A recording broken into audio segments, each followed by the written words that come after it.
We were short-staffed on Wednesday, so Brian got in the tractor and I got on the back of the cultivator to try to get cultivating done on Wednesday before the rain hit. Then, as you know, we got all that rain, and so I invite you to come with me on Friday as I check some of the crops. These are the red potatoes. They are really thick. We've got a lot of top growth. I'm going to dig down and see what we've got. They got a lot of time to size up yet, as long as we can keep the disease and the bugs under control. And there are areas where we have a lot of the Colorado potato beetle. I do have an organic spray that I can use, but I haven't had enough time to leave it on the plant because I'll put it on and then the rain will come and wash it off. This is the winter squash we planted from transplants. Look at that. Squash is coming already.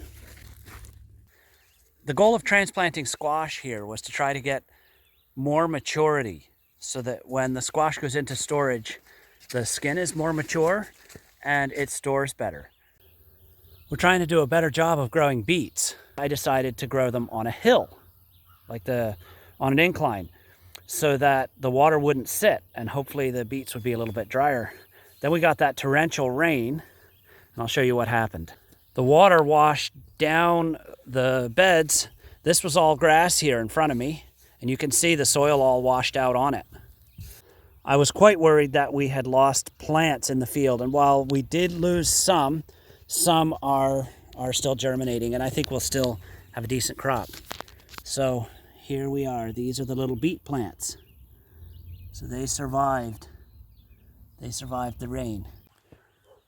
All right, this is the sweet potatoes. So you can see what those little sticks looked like when we planted them. Now they're filling out and they're runnering. For mid-July, this is about what I would expect for the sweet potatoes to look like. And it's on to check soybean. I'm looking at the roots, which look good, and I'm looking for pink nodules. And there we go. So I don't know if you can see that, but the center of that nodule is pink. And if the nodules are pink, it means they're healthy, the bacteria is doing well, and they're actively pulling that nitrogen down.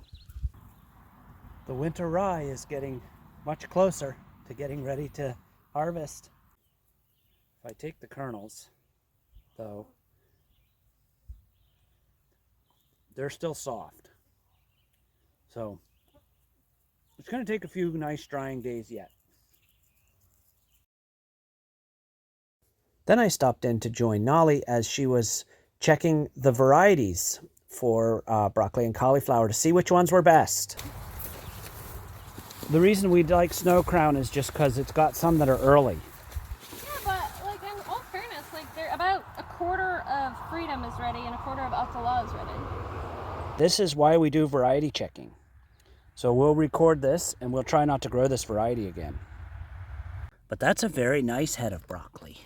Look at that, it's beautiful. Then it's on to check the sweet corn. So here is a cob. And did you know that each silk is connected to a kernel? If they don't get fertilized, the kernels don't mature. The pollen is very, very fine and it will fall. You can see it there. See all the pollen? I'm not sure if that's showing up.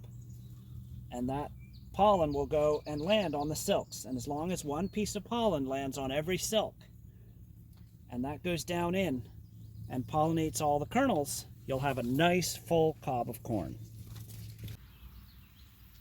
Look at the blueberries. Wowzers.